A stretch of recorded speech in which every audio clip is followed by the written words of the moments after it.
Compañeros, queridos colegas, primero que nada, reitero un poquito la presentación. Mi nombre es Ignacio Rodríguez Caso. Llevo algunos años trabajando con la filosofía de agilidad y algunos más de esta misma como Scrum. La idea de la sesión del día de hoy es platicar un poquito con ustedes, primero de un tema de la agilidad. Suena muchísimo en nuestra industria, es algo que está ya muy presente y que casi, si no se está usando, por lo menos ya se tiene intenciones de empezar a utilizar esta filosofía. Un poquito es, yo les de la agilidad, que vamos a perseguir llevando a cabo proyectos con esta filosofía, para luego dar pie a empezar a necesitamos para poder tener una buena agilidad. ¿Qué prácticas, qué herramientas sobre todo, que es el tema central del día de hoy, qué herramientas nos pueden poder tener una buena agilidad, ¿no? Entonces, bueno, comencemos un poquito con el contexto básico de la agilidad. Este tema de la agilidad, ser muy claro, no es una metodología, es más bien una filosofía. Una filosofía. Esto surge durante el 2001, cuando un grupo de expertos de desarrollo de software se reúnen en Estados Unidos a conversar sobre los diferentes problemas que ellos están viviendo al momento de llevar a cabo proyectos de desarrollo de software. ¿Qué es lo que estaba pasando? Como ustedes sabrán, proyectos de desarrollo de software suelen tener complejidad muy elevados, sobre todo porque siempre vienen muy involucrados con incertidumbre, sobre todo en la parte de los requerimientos, ¿no? ¿Qué vamos a hacer? ¿Cómo lo vamos a hacer? ¿Cómo se ve el producto final o cómo nos imaginamos el producto final y cómo termina siendo el producto final, ¿no? Hay muchas imágenes muy famosas que describen la diferencia de lo que el cliente se imagina al principio del proyecto haciendo al final, ¿no? Entonces, ¿cómo pueden trabajar más eficiente y quitar ciertos desperdicios de tiempo que es en la forma tradicional de ver estos proyectos, ¿no? Entonces, así es como empiezan a hacer esta filosofía de trabajo de agilidad, que insisto, hasta este momento no era todavía Scrum, no era Kanban, de trabajo que buscaba abordar los principales puntos de necesidad que se tenían en ese momento, con lo complejos que solían ser los proyectos de desarrollo de software y la cantidad de retrabajo que solía haber en este tipo de proyectos, ¿no? Y entonces así es como empieza a nacer un poquito la filosofía de Agile o agilidad como la conocemos nosotros. Ahora, el siguiente tema que quiero tocar con ustedes es, pero ¿por qué queremos ser Agile? ¿Por qué queremos tener esta filosofía de agilidad? La filosofía de agilidad, que está enfocada justamente, uno, en ser anticipables al cambio y dos, en poder anticipar la entrega de valor también, la filosofía de agilidad ayuda a que podamos estar entregando producto, desarrollando código, desarrollando software funcional de forma más pronta, ¿sí? Y un poquito de lo que les quiero enseñar en esta diapositiva es una encuesta que se hizo a diferentes industrias, a diferentes empresas dentro de la industria de tecnología sobre cuáles eran las ventajas de poder desarrollar código, desarrollar productos de forma más pronta.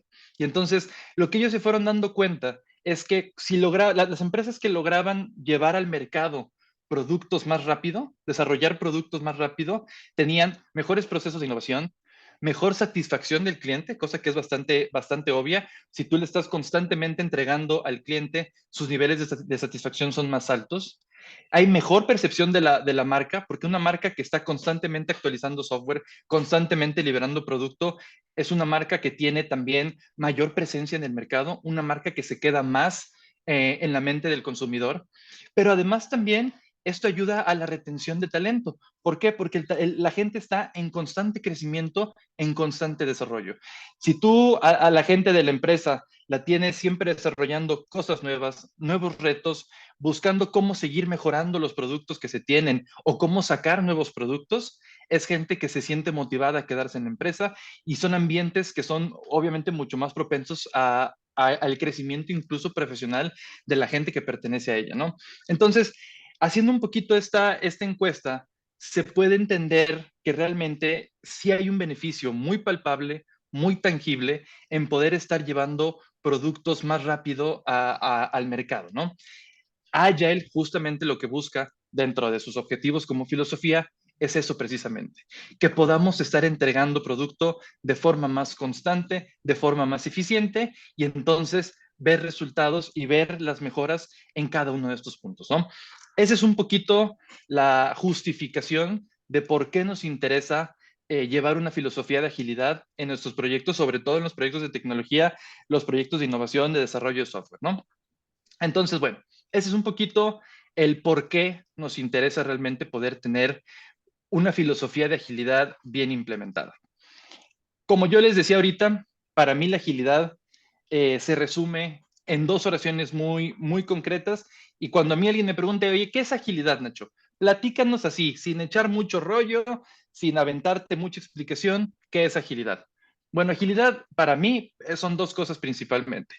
Adaptabilidad al cambio y anticipación de entrega de valor. ¿Qué es adaptabilidad al cambio? Que sepamos reaccionar a las diferentes condiciones, tanto internas como externas, que pueden hacer que el proyecto vaya cambiando, que el proyecto se vaya ajustando a algo diferente. Como ustedes sabrán, los proyectos de desarrollo de software no son proyectos cortos ni sencillos en la mayoría de ocasiones. Son proyectos complejos y que suelen llevar un tiempo prolongado. ¿Qué pasa durante ese tiempo? Mil cosas pueden estar cambiando. Mil cosas dentro de la empresa, mil cosas en la industria en general, o a veces cosas que ni siquiera tienen que ver con la industria. ¿Qué pasó cuando llegó el COVID? Muchas empresas tuvieron que adaptarse a esta pandemia y muchos productos que se tenían pensados y planeados para funcionar de cierta manera, se tuvieron que adaptar a algo completamente inesperado, a algo que nadie veía venir y que es ahí donde entra la agilidad. Cuando somos rígidos, cuando no tenemos esta flexibilidad de podernos adaptar al cambio, es cuando de verdad nos vamos a ver emproblemados cuando nos lleguen cosas que no estábamos esperando, ¿no? Entonces, punto número uno, para mí la agilidad es ser adaptables al cambio, que las cosas puedan evolucionar y que nosotros sepamos reaccionar de forma apropiada a estos cambios. Punto número dos, la anticipación de entrega de valor. Y este yo creo que es mi favorito personal, porque la anticipación de entrega de valor es lo que precisamente nos lleva a los puntos que discutimos en la diapositiva pasada. Satisfacción del cliente, más innovación. Cuando yo tengo la capacidad de no tener a la gente esperando un producto por meses y por meses y por meses hasta que finalmente les entrego, sino que en vez yo les puedo estar entregando estos pequeños pedacitos que sin ser la versión completa son versiones que ya me empiezan a generar valor, son versiones que ya pueden empezar a utilizar para su propio beneficio y sobre esa misma retroalimentación que ellos me den de estas primeras versiones, yo construir las siguientes, ahí es donde el cliente se va de verdad muy contento con esta anticipación de entrega de valor. Eh, Como anécdota para redondear un poquito este punto, seguido me preguntan en diferentes empresas, oye, ¿cuál es el reto más grande para adoptar la filosofía de agilidad, ¿no? Y casi siempre les digo que el reto más grande es entender genuinamente para qué queremos ser ágiles, ¿no? Mucha gente a veces quiere ser ágil porque está de moda, porque es tendencia, porque las empresas importantes lo están haciendo. Sin embargo, si no tenemos claro que lo que de verdad estamos buscando es adaptabilidad al cambio y anticipación de entrega de valor, muy probablemente no nos vaya a servir de nada querer adoptar esta filosofía de agilidad, ¿no? Si lo queremos hacer solo porque hemos escuchado que en Scrum se utilizan el famoso daily stand-up y entonces se pide seguimiento del proyecto todos los días. Hay mucha gente que incluso a veces dice, oye, o sea, yo lo que quiero es que haya daily stand-ups, por eso quiero que seamos ágiles. Pues no está tan relacionado con eso, ¿no? Siempre que busquemos la adopción de la agilidad, la tenemos que buscar porque queremos adaptabilidad al cambio y porque queremos anticipación de entrega de valor como los principales beneficios que vamos a obtener de esta filosofía, ¿no?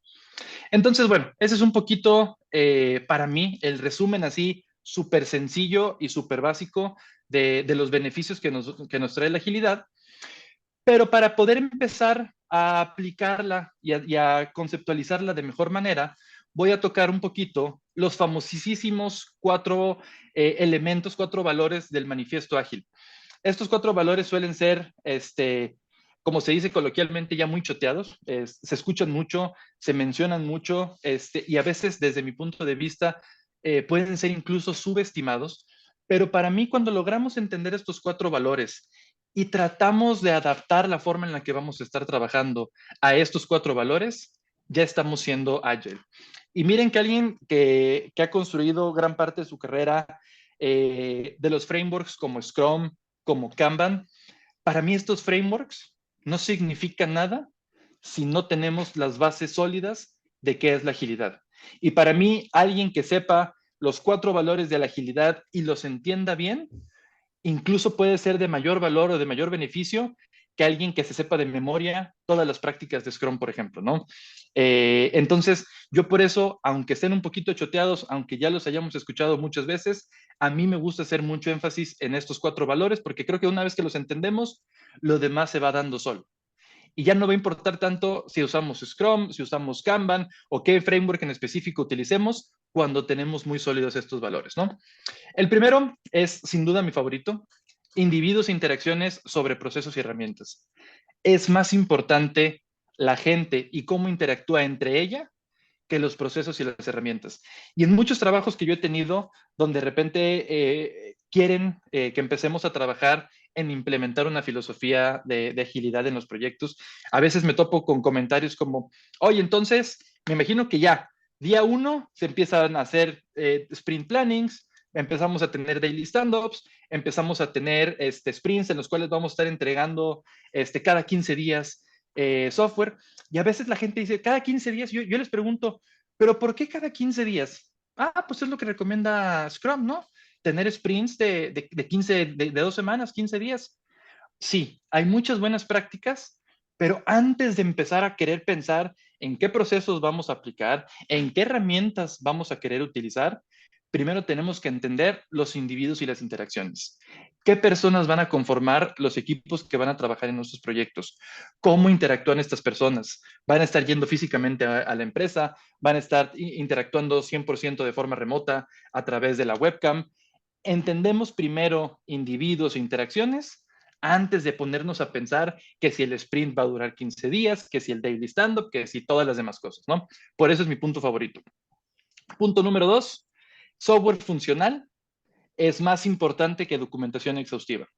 Muy simple, muy directo. Ojo, no significa que la documentación no sea importante y no sea relevante. Claro que lo es, pero software funcional siempre vale más que tener, hombre, mira, ya tengo un plan en papel padrísimo. Llevo 2 semanas haciendo este plan.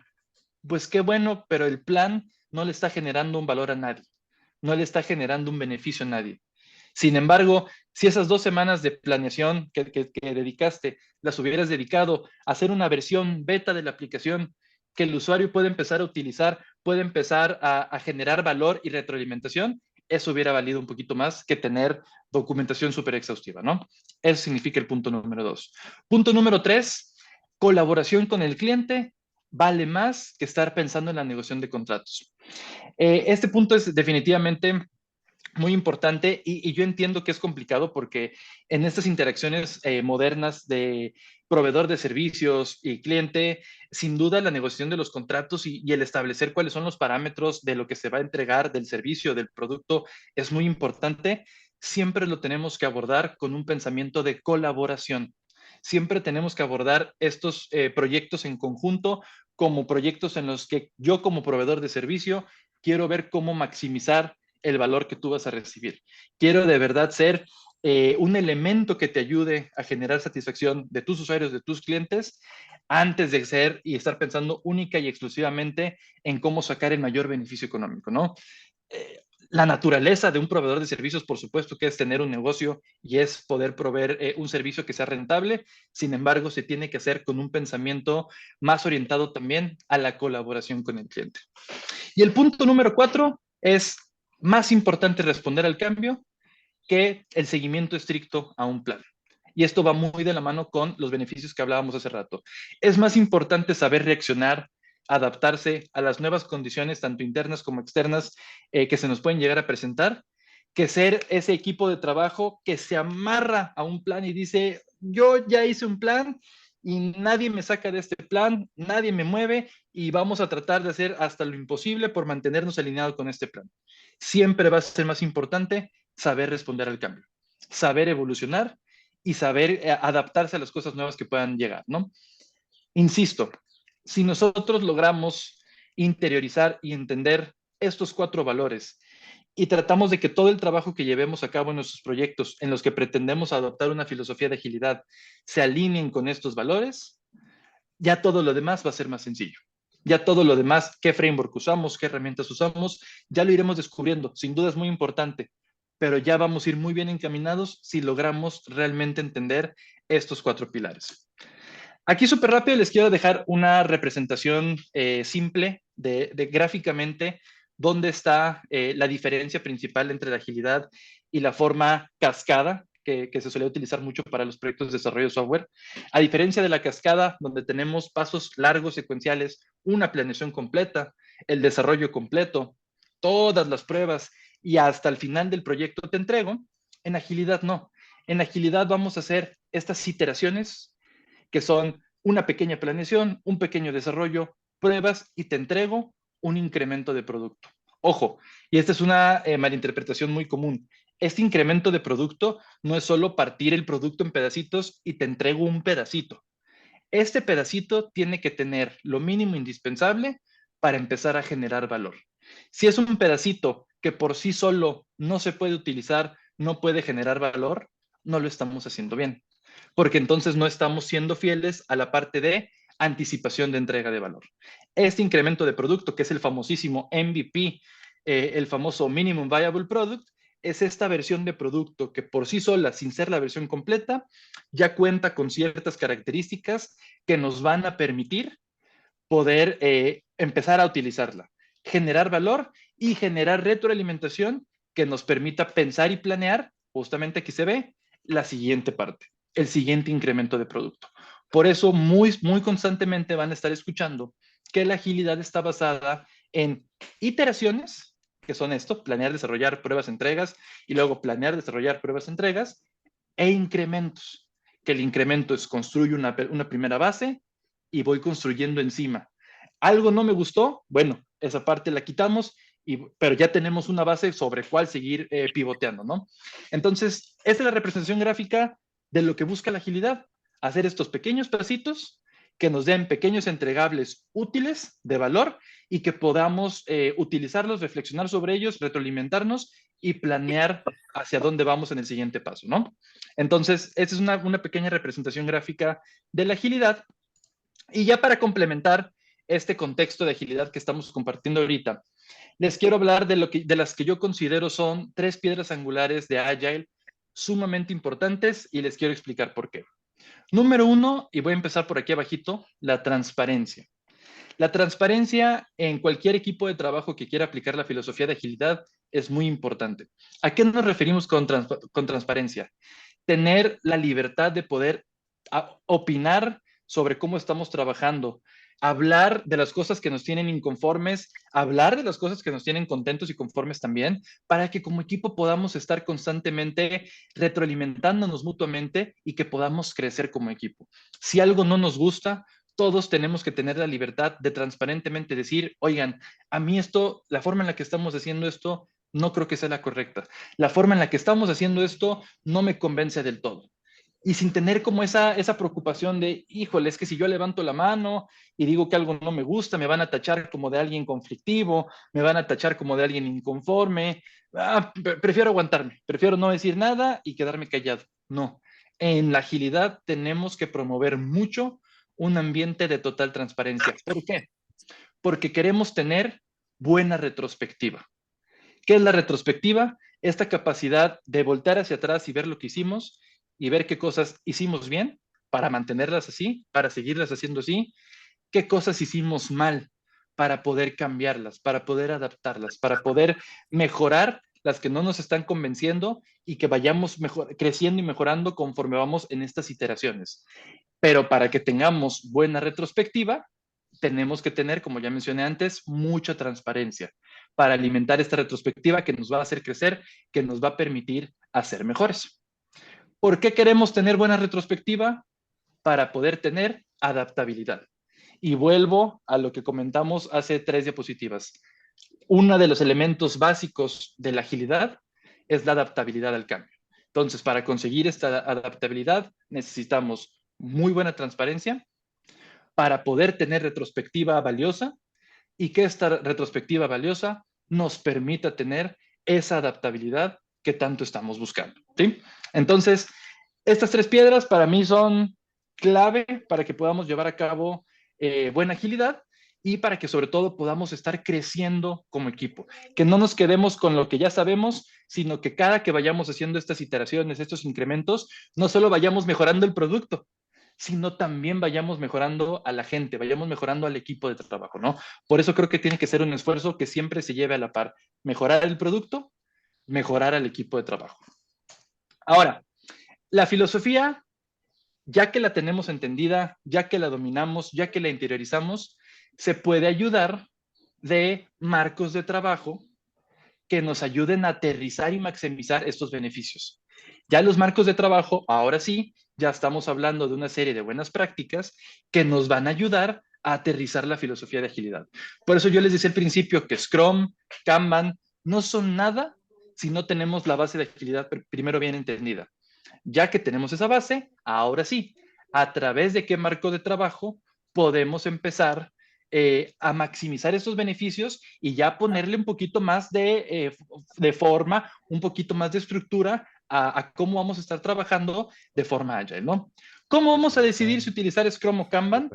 La respuesta es conociendo al equipo de trabajo, conociendo a la gente y entendiendo lo que dijimos al principio, estas interacciones entre los diferentes individuos para poder entonces decidir cuál es la mejor manera en la que vamos a trabajar. Y ya aquí, eso es un tema ya mucho más extenso. Scrum, Kanban, Extreme Programming, Feature Driven Development, Dynamic Systems, todos tienen sus características, todos tienen sus ventajas, pero insisto, tenemos que entender a los individuos y a las interacciones, así como las características específicas de los proyectos, para entonces poder decidir cuál de los frameworks queremos utilizar. Spoiler alert, la mayoría de empresas actualmente, al menos aquí en México y en Estados Unidos, están utilizando Scrum y Kanban. Principalmente Scrum, pero Kanban se empieza a utilizar cada vez un poquito más para cierto tipo de proyectos y ya los otros se diluyen un poquito, ¿no? Ya los otros todavía son marcos de trabajo que no son tan conocidos y no son tan utilizados actualmente y definitivamente quien empiece a dominar el tema de Scrum y de Kanban va a estar bastante bien cubierto para implementarlo en casi la mayoría de empresas que actualmente quieren practicar la filosofía de agilidad. Súper rápido y les prometo que voy a ser muy breve con esto, pero no quería dejar de enseñarles. Yo soy Scrum Master actualmente y o digamos que es como decimos coloquialmente mi mero mole, entonces les quiero platicar súper rápido cómo se ve Scrum y por qué me encanta por esa ligereza que tiene como framework. Empieza Scrum con un backlog de producto, todo lo que queremos o lo que pretendemos que abarque el producto que estamos desarrollando a nivel historias de usuario, a nivel lo que el usuario va a poder hacer a través del producto. Luego tenemos el sprint planning, que precisamente es la planeación de una pequeña primera iteración en la que vamos a seleccionar algunos elementos de ese backlog para enfocarnos y trabajar en estos elementos exclusivamente. A eso le llamamos el sprint backlog, que está por acá. Empieza el proceso de trabajo. Tenemos sesiones súper conocidas como el Daily Scrum o Daily Stand-Up, que son estas sesiones diarias de seguimiento que pretenden ser lo más cortas posible para que vayan lo más al grano que se pueda y rápido podamos atender algunos temas que sean importantes y podamos continuar con nuestras tareas del día. Entonces tenemos estas sesiones diarias de seguimiento para al final tener una revisión del sprint. Revisar qué es lo que conseguimos, revisar qué es lo que logramos y entonces poder entregar un incremento de producto. Este incremento de producto, a través de la retrospectiva, nos ayuda a hacer la planeación de nuestra siguiente iteración. Así que, si no conocían el framework de Scrum, prácticamente ya están certificados porque estas son las bases. Ya todos los demás detalles se van entendiendo, se van aprendiendo, pero esta es la base. Vas a través de un backlog general, vas agarrando pedacitos, los vas trabajando, los creas, los conviertes en un incremento de producto y sobre este incremento a través de retrospectiva regresas a planear tu siguiente gran paso, ¿no? Y bueno, ya para terminar, quiero empezar a construir un poquito la transición hacia los siguientes temas que vamos a ver. Y es que, además de tener un buen framework, para poder asegurar una agilidad efectiva, también se necesitan buenas herramientas.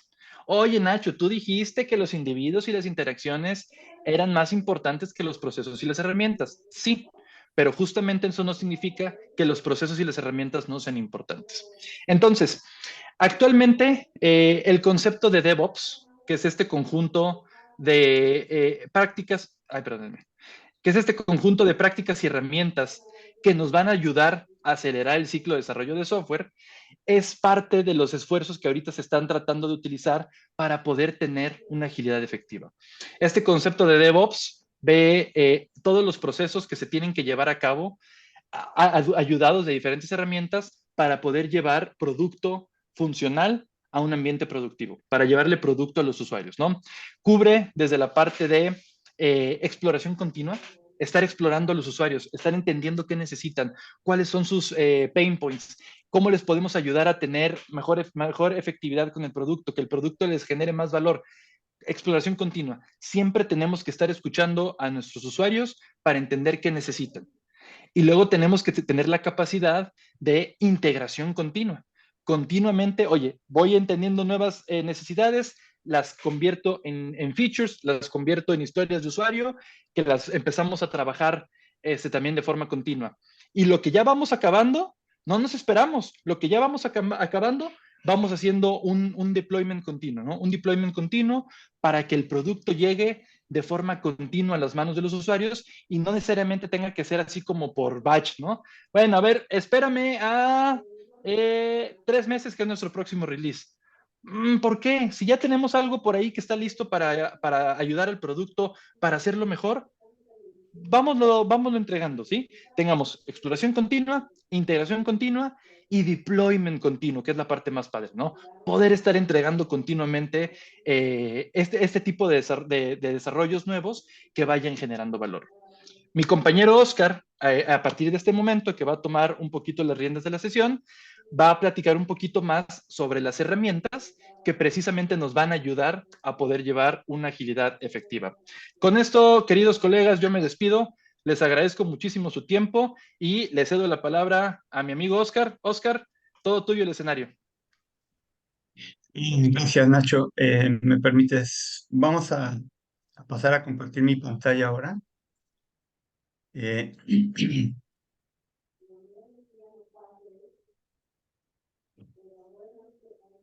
Listo.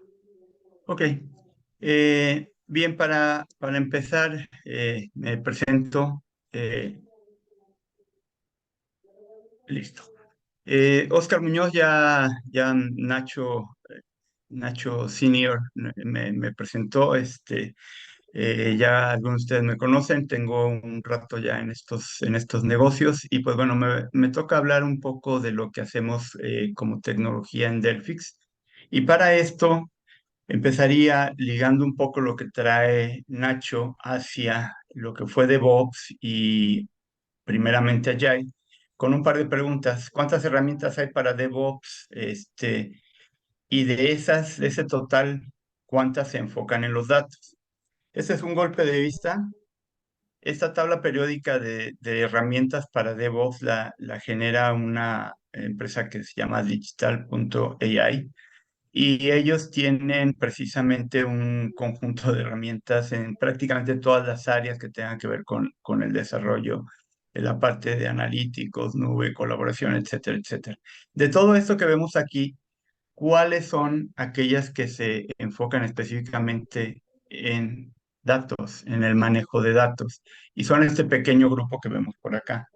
Este pequeño grupo que vemos aquí precisamente es el área donde vamos a estar trabajando. Hay interacción hacia otras áreas, pero en particular nos vamos a centrar en lo que llamamos precisamente la última frontera de DevOps. ¿Qué es lo que está pasando aquí? Bueno, lo que está pasando es que hemos visto que se han entregado diferentes tecnologías para apoyar el desarrollo, desde hacer más ágil el propio desarrollo con herramientas cada vez más sofisticadas. Hemos visto que se dan diferentes herramientas para un flujo continuo, pero se nos ha olvidado una de las partes más importantes, los datos. Entonces, lo que vamos a enfocar en esta breve charla va a ser precisamente qué se está haciendo en relación a los datos. Para esto, vamos a pasar por una pequeña encuesta que se realizó a través de Pulse con Delphix y se llevó a cabo con 100 personas del área de TI de nivel alto jerárquicamente, eh, con la idea de identificar dónde podría doler más el manejo de los datos en las diferentes áreas de desarrollo de DevOps para poder hacer esta operación de agilidad que mencionaba en la charla anterior, Nacho. Bueno, ¿qué es lo que pasa? Tenemos que hay obstáculos para la entrega de software, que son la contención para los entornos de prueba, garantizar la seguridad del cumplimiento de los datos y así sucesivamente. Las primeras que vemos aquí del lado izquierdo, evidentemente, son las que más fuertemente impactan, pero no por ello dejan de ser importantes el resto. Entonces vemos que hay un problema a nivel de lo que es la entrega de cierto tipo de recursos para la entrega del software. Por otro lado, está la necesidad de que se pueda hacer anónimos los datos que se están usando para la prueba. Es decir, yo tengo datos en producción y no puedo usarlos así como vienen porque puedo poner en riesgo situaciones de seguridad. Entonces, para hacer volver anónimos los datos, ¿qué retos se encuentran ahí? Pues el principal es la pérdida de integridad referencial. Hay otra serie de cuestiones como procesos manuales, el dato no se protege en los entornos de pruebas, se identifica el dato, pero eso es complejo y está muy propenso a errores, etc. Entonces, si tenemos por un lado el problema de cómo están los datos, cómo se entregan los datos, cómo se entregan los ambientes, y por otro lado vemos que la demanda con el paso del tiempo, conforme nos movíamos de una entrega del tipo waterfall a lo que hoy tenemos ya más DevOps y que últimamente se le llama como precisamente el pipeline de CI/CD, las entregas cada vez se hacen más continuas y cada vez se hacen más retadoras para poder hacer la operación de las mismas, el desarrollo y demás entregas. Juntando estos puntos, entonces lo que tenemos es, en nuestros ambientes, en general tenemos el ambiente productivo a la izquierda, y para los ambientes no productivos tenemos desarrollos, pruebas, QA y algunos otros más, migraciones, capacitación, entrenamiento, en fin, diferentes necesidades de los usuarios que todas ellas requieren datos. ¿Y qué es lo que encontramos cuando hay que entregar datos? Pues el método tradicional es hacer copias de los mismos, backup restore o una situación así. ¿Y qué problemas se presentan cuando empezamos a ver este tipo de situaciones? Hay días o semanas que se tardan en aprovisionar o refrescar. Regularmente los clientes nos dicen esto, me tardo mucho tiempo en tener el aprovisionamiento de lo que requiero para poder hacer el trabajo con esos datos. Por otro lado, cuando tengo que hacer un restablecimiento, un restore, de pronto pues no puedo continuar mi trabajo, tengo que esperarlo y estos restores pueden tomar mucho tiempo también. Adicionalmente, dado que estamos recurriendo a una copia de los datos, el storage se vuelve bastante largo en términos de lo que se está consumiendo. Y luego, para acabar, tenemos tareas que se tienen que hacer antes y después con respecto a los datos. En algunos clientes hemos visto precisamente ese tipo de operaciones que son muy demandantes de tareas antes y después de la entrega de los datos para poderlas tener disponibles para los diferentes usos en ambientes no productivos. Bueno, si esta es la situación con respecto a los datos, el problema es cómo podemos atender a estos requerimientos en los diferentes ambientes. Para ello, lo que necesitamos es tener la posibilidad de manejar diferentes fuentes de datos. Por ejemplo, hay aplicaciones que están en SAP, en Salesforce, en Oracle, etcétera. Hay bases de datos como Oracle, SQL Server, DB2, etcétera. Una serie de bases de datos. Tenemos que poder soportar todas esas plataformas para poder hacer una entrega segura a aquellos que lo están requiriendo. Tenemos que cuidar esos datos, los entregamos, pero tenemos que identificar cuáles de ellos son sensibles y cómo protegerlos a través de un enmascaramiento. Tenemos que proveer un control y una administración de las bases de datos que podemos entregar y una forma de hacerlo es a través de la virtualización de las mismas, a través de un aprovisionamiento y que nos permita hacer un refresh, un bookmark, compartir esas bases de datos virtuales con los diferentes usuarios. Y finalmente tenemos que integrarlos porque sabemos que en este momento la integración es básica para hablar de ambientes que están automatizados, donde es uno de los puntos a los que queremos llegar para agilizar precisamente estos procesos.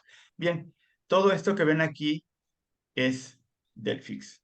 Delphix es la plataforma que nos va a ayudar a poder hacer todas estas operaciones de las cuales estamos hablando aquí. Vamos a entrar un poquito más en materia. Delphix tiene un componente que se llama Continuous Data que sirve para hacer precisamente la parte de la virtualización. ¿Cómo funciona esto? Bueno, tenemos fuentes de datos diversas, como les había comentado al principio, podemos tener Oracle, SQL Server, SAP, etcétera. Podemos tenerlos instalados on-premise o podemos tenerlos en nubes, pueden ser incluso nubes híbridas, pero ahí existen, ahí están los datos, esos son los datos productivos. En esos ambientes de producción contamos con mucha información que puede ser muy conveniente utilizarla, de hecho debe ser muy conveniente utilizarla para los ambientes de desarrollo y poder realmente hacer una buena prueba de que los ambientes de desarrollo cumplen con lo que está pasando en la realidad en los datos productivos. ¿De qué manera apoya Delphix esto? Bueno, primero Delphix toma los datos de las diferentes fuentes y los guarda en un servidor particular de Delphix que guarda la información de manera encriptada y comprimida para que no la puedan accesar, nadie puede acceder a ella, entonces está protegida de entrada. Y esto regularmente puede ocupar una tercera parte del tamaño total de las fuentes de los datos productivos. Por ejemplo, si tienes 3 teras en tu ambiente productivo, al meterlos en Delphix lo conviertes en 1 tera de información. Luego, esta base de datos ya comprimida, a través de un mecanismo puede generar lo que llamamos bases de datos virtuales. Si la base de datos comprimida, que se llama hoy fuente, entrega bases de datos virtuales, esas bases de datos virtuales van a tener ya las características particulares de las bases de datos productivas, Oracle, SQL Server, etcétera, pero además tienen acceso a todos los datos productivos que fueron ingestados en la base de datos de Delphix para su utilización a través de las bases de datos virtuales. Esta creación de base de datos virtuales es una creación que se hace en minutos. Es decir, cuando antes las copias nos tomaban mucho tiempo, hoy nos enfocamos en hacerlo de manera más ágil. Y por otro lado, ocupan una pequeña cantidad del almacenamiento, dado que apuntan hacia la base de datos original, que es la que está en Delphix. Las bases de datos virtuales se comportan como una base de datos completa para fines prácticos del usuario y apuntan hacia los datos reales que se tienen en la base de datos de Delphix. ¿Con esto qué hacemos? Bueno, logramos una agilidad en la entrega y disminuimos el volumen de uso del espacio, que eran dos de los dolores de cabeza que presentábamos al principio. Finalmente, hablábamos de temas de integración. Queremos meterlos dentro de un flujo, por ejemplo, o un pipeline con Jenkins, y podemos hacer esto a través de un proceso. Al final de esta charla vamos a hacerles una pequeña demostración que traigo en un video para que vean el proceso de integración con este caso de Jenkins en particular. Bien, entonces, Continuous Data nos permite tomar la información de la base de datos productiva, almacenarla en un repositorio que va a permitir utilizarla de manera más eficiente y la va a presentar a través de las bases de datos virtuales hacia los usuarios que tenemos. Eso es en primera instancia. ¿Qué logramos con esto? Bueno, logramos cambios en la agilidad. Es decir, yo tendría que tener un proceso que me permitiera hacer las pruebas de manera más eficiente desde un principio. Si batallo para poder estar obteniendo esa agilidad al no tener los datos, bueno, los puedo tener con mayor premura, con mayor, digamos, rapidez y poder hacer las pruebas con tiempo para que entreguemos precisamente a tiempo y con una mejor calidad. Entonces, entregamos datos seguros de calidad productiva para que puedan ser usados por la gente de desarrollo y se pueda hacer rápidamente correcciones que antes eran destinadas hacia el final del proceso. Ahora bien, los datos ya los tenemos, que bueno, pero los datos al final de cuentas están sujetos a regulaciones. El problema es que esas regulaciones tienen que ser cumplidas porque en muchas ocasiones pueden estar sujetas a multas y otra serie de situaciones que representan un problema de negocios. ¿Qué es lo que observamos en relación a esto de los datos no productivos? Los datos productivos son una pequeña parte de lo que tenemos trabajando y los datos no productivos empezamos a multiplicarlos para diferentes usos. El problema de esto es que lo hacemos sin el control adecuado o lo hacemos sin la calidad adecuada o lo hacemos multiplicando factorialmente el volumen de datos que estamos manejando para los diferentes usos. Y además no están protegidos. Entonces tenemos que los entornos no productivos son los que pueden estar precisamente convirtiéndose en brechas de seguridad. Ahora los clientes nos están pidiendo que tengamos esos datos de alguna manera protegidos. Para ello existe el otro componente de Delphix conocido como Delphix Continuous Compliance, que nos permite precisamente hacer una protección de datos sensibles a través de un enmascaramiento. Podemos perfilar la información, ver cuáles son los datos sensibles, enmascararlos para mantenerlos seguros y a través de un mecanismo de auditoría mantenerlos y proteger los cambios que se puedan hacer, verificar que no se esté recurriendo a tácticas diferentes. El tema es, el dato enmascarado no se puede desenmascarar, o sea, no se puede hacer ingeniería a la inversa. Queda protegido a través de este mecanismo. ¿Cómo funciona? Funciona de una manera tal que los datos, por ejemplo, en producción, un dato nombre, número de seguridad social, teléfono, etcétera, tienen ciertas características que son utilizadas por las aplicaciones o validadas por las aplicaciones. Y cuando yo los enmascaro, puedo tener un problema. Bueno, lo que hace Delphix es que garantiza que se preserve la integridad referencial a través de un enmascaramiento cuidando las características de los datos de producción. Entonces, por ejemplo, nombre Luis Sánchez se puede transformar o enmascarar en Roberto Pacheco para todas aquellas ocurrencias de Luis Sánchez en los diferentes sistemas, para que entonces tengamos esa protección de la integridad referencial. Y así con el resto de los datos que se mencionan aquí como datos sensibles. ¿Qué se puede hacer entonces a través de este producto? Bueno, podemos acelerar precisamente la transformación digital, logrando liberaciones más rápidas y con mayor calidad, obteniendo más resiliencia con costos menores y naturalmente reduciendo los riesgos que puedan darse en este sentido. Hay un documento de IDC que nos muestra estos indicadores que estamos manejando aquí. Evidentemente son datos producto de una investigación de IDC que tenemos el documento a la mano si fuera necesario o si alguien de ustedes lo requiriera, lo podemos facilitar. Bien, para entrar a la parte final de la presentación de Delphi, les voy a poner aquí un video donde del lado izquierdo vamos a tener la consola y del lado derecho vamos a tener algunos elementos de lo que son el ambiente operativo y el manejo de las aplicaciones de base de datos. Ok, entonces vimos la parte de Delphix y ahora vamos a ver.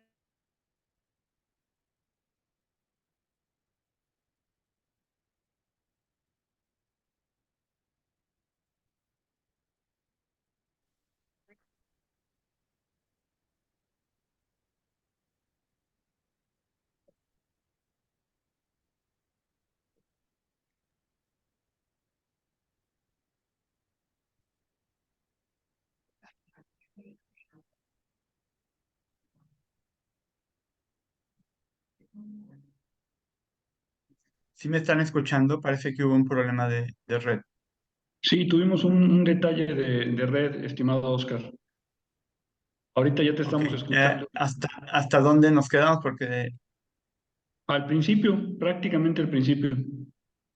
no me digas, santo Dios. Y yo me solté hablando. Una disculpa, no, No, no no, me di nos cuenta que quedamos al es principio del video. el principio del video. Sí, Denme un segundito para hacer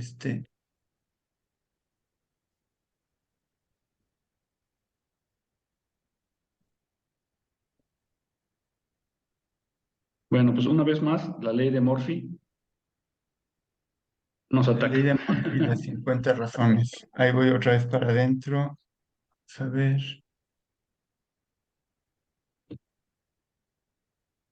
voy a compartir mi pantalla. Una disculpa nuevamente por este detalle técnico. A ver, aquí estoy y volvemos al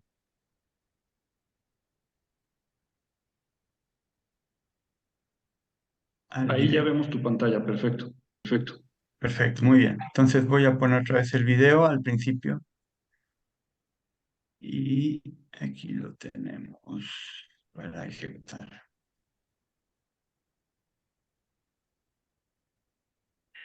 Ok, entonces vimos la parte de Delphix y ahora vamos a ver los otros dos componentes que vamos a ocupar aquí. El componente más importante es Jenkins. Entonces vamos a revisar qué es lo que tenemos configurado. Tenemos dos contenedores Docker en los cuales en uno de ellos tenemos configurado Jenkins. Y la razón que lo propusimos así es porque hemos visto que es algo que está siendo más utilizado, puesto esto lo hace más portable. Entonces, para poder hacer una demostración más real a lo que se ha visto últimamente en el mercado, decidimos hacerlo en un contenedor de Docker. Entonces, esa es nuestra interfaz de Jenkins. Me voy a loguear directamente a la interfaz normal. Entonces, esta es la interfaz normal que uno ve siempre que se loguea a la parte de Jenkins. Entonces, aquí tenemos definidos dos pipelines. Uno que va por la parte de infraestructura, que ese no lo vamos a ver ahora, y otro que va directamente con los datos, que es el que vamos a revisar. Hay muchas, esta es la parte de configuración normal y default que viene con Jenkins. Lo que nosotros hicimos es instalamos otro plugin llamado BlueOcean y este nos va a ayudar a identificar y visualizar mejor lo que son los pasos de lo que estamos ejecutando. Pues antes de irme a BlueOcean les voy a compartir rápidamente qué es lo que tenemos aquí configurado. Es un script muy sencillito, pero aquí tenemos definidos lo que son todas las fases de este pipeline, todos los pasos. Y aquí lo más importante es que está parametrizado, entonces solamente tenemos que pasar la información de cuál es la plataforma que vamos a utilizar, cuál engine, el nombre del engine de Delphix, las credenciales y los nombres de los objetos que tenemos dentro de autoservicio. ¿Cuáles son estos objetos? Template y container. Se fijan aquí, solamente estoy definiendo directamente template. ¿Por qué? Porque la configuración que hicimos aquí es para simular que queramos ejecutar pipelines en paralelo, puesto que inicialmente, si está bien, vamos a hacerlo ejecuciones solamente uno a la vez, pero ya pensando en algo más en escala, esto debe de ejecutarse en paralelo. Entonces, lo que definimos es poner detalles del Delphix Engine, credenciales, templates aquí, y los contenedores están en otro archivo de control que nos van a ayudar a decir cuáles contenedores están siendo utilizados para este pipeline y cuáles no. Y todo lo demás pues ya son variables que se van actualizando. Bueno, la única extra aquí que pusimos es la parte de expiración, y esta también es importante, puesto que cada vez que se crea un bookmark hay una opción que se le puede asignar la parte de expiración para que se borre automáticamente. Entonces esto es bastante útil, sobre todo para cuando se están haciendo las pruebas necesarias. Entonces, bueno, este es prácticamente el script que se va a encargar de ejecutar todas estas operaciones. Les muestro también, antes de irme a la vista de BlueOcean, voy a conectarme aquí al contenedor de Docker para mostrarles el archivo que les mencionaba de los contenedores. Entonces, es un archivo YAML en el cual definimos la lista de todos los contenedores que tenemos disponibles con un estatus. Estatus 0 quiere decir que está disponible, estatus 1 que está siendo utilizado por alguien. Ok, entonces aquí ya hablamos de que tenemos este contenedor. Me voy a ir a la parte de BlueOcean. Aquí ya tenemos una vista un poco más amigable y aquí podemos ver los detalles de nuestros pipelines definidos. Entonces, antes de ejecutarlo, bueno, ya vimos dos pasos, vimos dos piezas de esta demostración. Tenemos la parte de Delphix, objetos dentro de Delphix, y tenemos nuestro pipeline ya definido. Pero, ¿qué es lo que nos hace falta? Pues este pipeline va a ejecutar scripts y va a correr scripts que tienen operaciones automatizadas. Entonces, ¿dónde tenemos esos scripts? Bueno, pues generamos lo que es otro contenedor de Docker. Este contenedor de Docker está ya configurado y tiene todos los plugins necesarios para que Python funcione. Entonces, creamos scripts en Python que van a ejecutar todas las operaciones de self-service, de autoservicio, desde ese contenedor. Entonces, así ya no va a haber problemas de que se instalan unos paquetes, se instalan otros. Ese tipo de detalles ya no van a ocurrir con este contenedor. Se pueden ejecutar todas las operaciones sin ningún problema. Entonces, esta era la pieza perdida y cómo nos iba a ligar Jenkins con Delphix. Entonces, este contenedor de Docker va a ejecutar operaciones. Jenkins lo va a mandar llamar y este a su vez va a lanzar llamadas a API contra el engine de Delphix, contra la plataforma, y esta a su vez va a ejecutar las operaciones de datos. Entonces aquí les mostraba el archivo de configuración de control de los contenedores.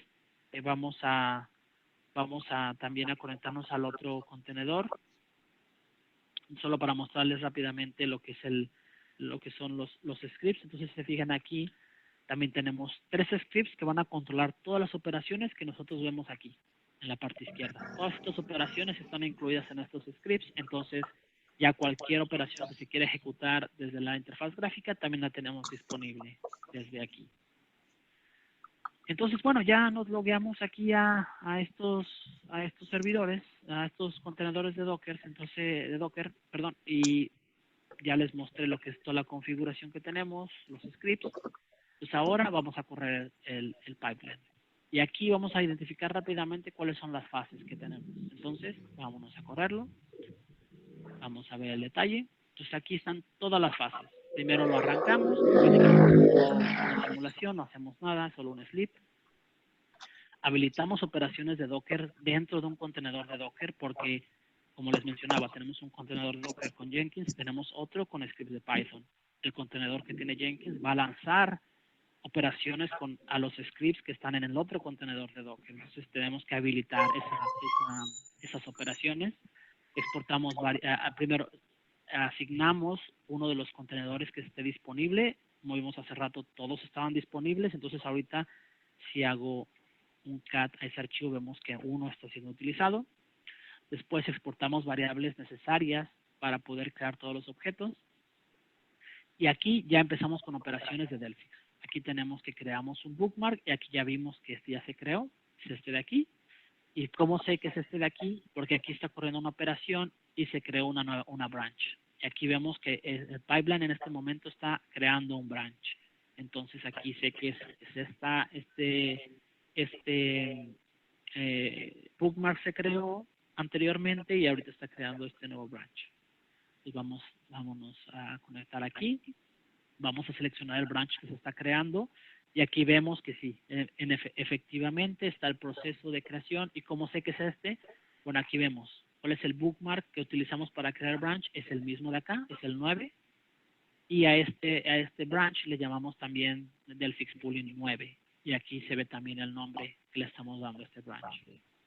Entonces aquí ya nada más esperamos unos segundos para que la operación termine. Después de esta operación, aquí pusimos una fase en la cual no estamos ejecutando realmente nada, pero va a simular cualquier tipo de operación que se quiera ejecutar dentro de un pipeline. Puede ser operaciones de desarrollo, de testing, de cualquier tipo. Entonces aquí solo lo simulamos para poner de que esto va customizado de acuerdo a los clientes. Entonces cambia de cliente a cliente.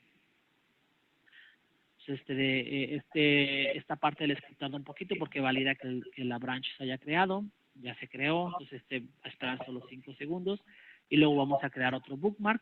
Este bookmark ahora se crea en el nuevo branch que se creó y después de eso vamos a hacer un restore porque nos vamos a regresar al bookmark que creamos inicialmente. Ese bookmark lo creamos en el branch de default. Entonces ahí vamos a hacer un restore y nos vamos a ir a ese punto en particular.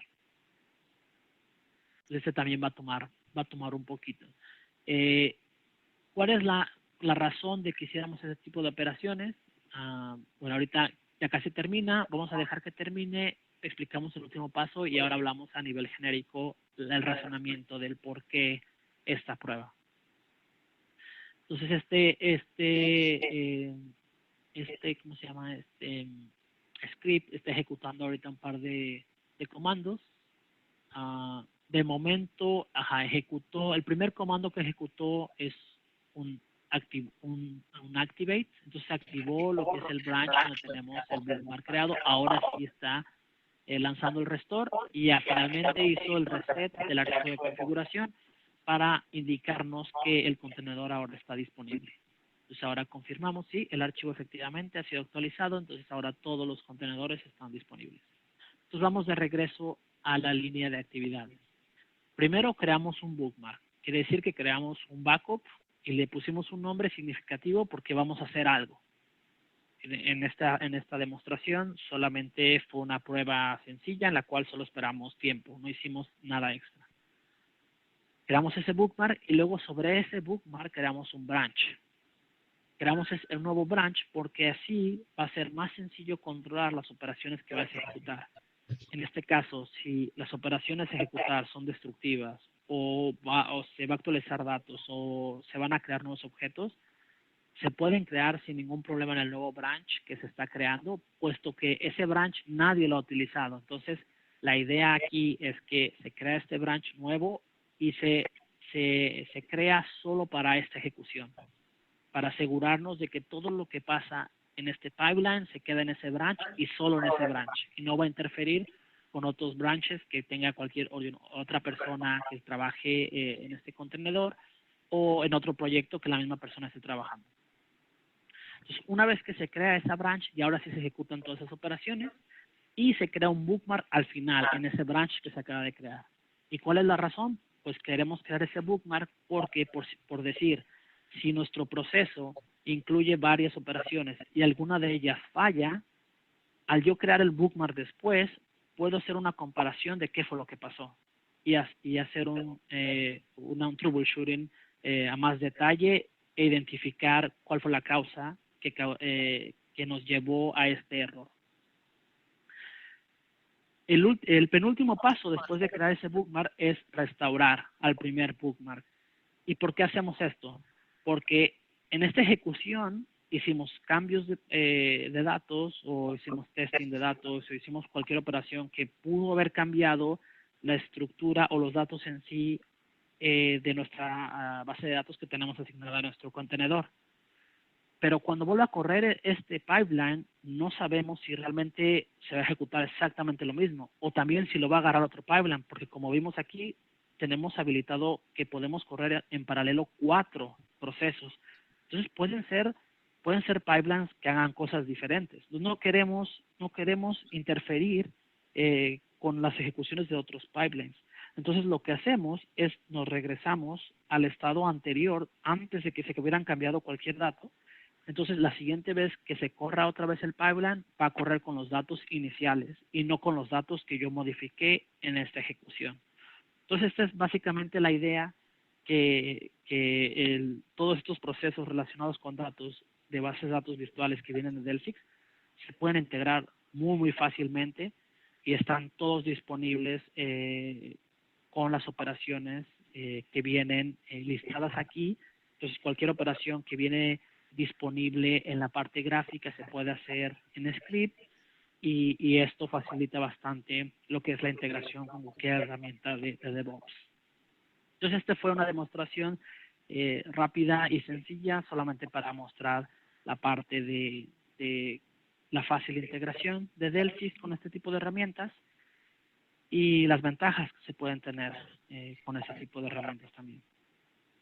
Espero que haya quedado todo claro en esta parte. Muchas gracias por su atención.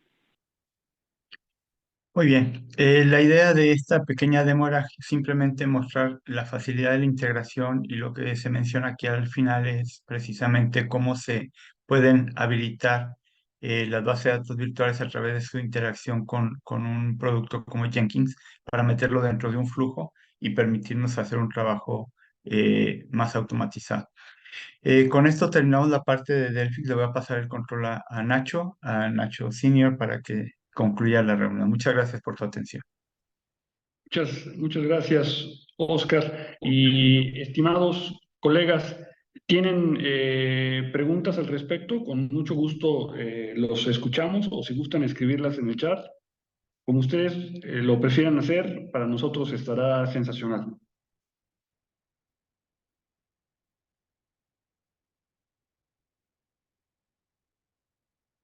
Si no hubiera preguntas, yo le voy a ceder la palabra a mi compañera Adriana Soriano para que lleve a cabo el sorteo. Y bueno, permítanme enfatizar en que me encantaría estar en contacto con ustedes. De hecho, les pido nuevamente, si no se han registrado en el evento, por favor háganlo para que yo pueda contactarlos y de alguna manera establezcamos una relación mucho más cercana, donde podamos conocer sus retos personales, sus retos profesionales relacionados con temas de innovación, de transformación digital y sobre todo de datos, ¿no? Entonces, adelante, Adriana, por favor. Muchas gracias, Ignacio. Muchas gracias a todos los que permanecieron hasta el final. Ya hicimos la recolección de datos y como comenta mi compañero, vamos a llevar a cabo el sorteo con los correos que nos hicieron favor de registrar. Así que, bueno, ya estamos aquí todos registrados y comenzamos. Mucha suerte para todos. Ok, bueno, pues tenemos a nuestros dos ganadores. Vamos a hacerles contacto a través del correo electrónico que registraron y pues muchísimas gracias a todos. Muchísimas gracias a ustedes. Muchas gracias, Excelente presentación. Adriana, súper amable. Sí, si me permites compartir una última pantalla, Adriana, te lo agradezco mucho.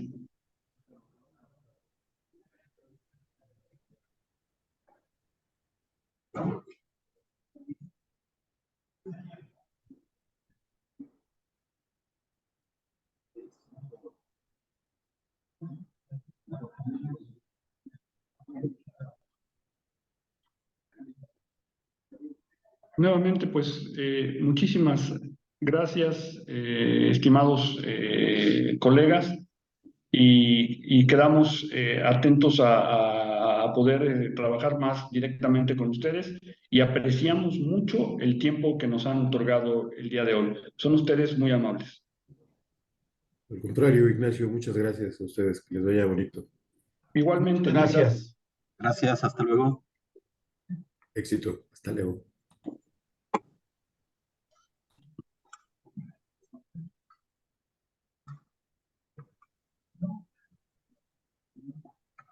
All right.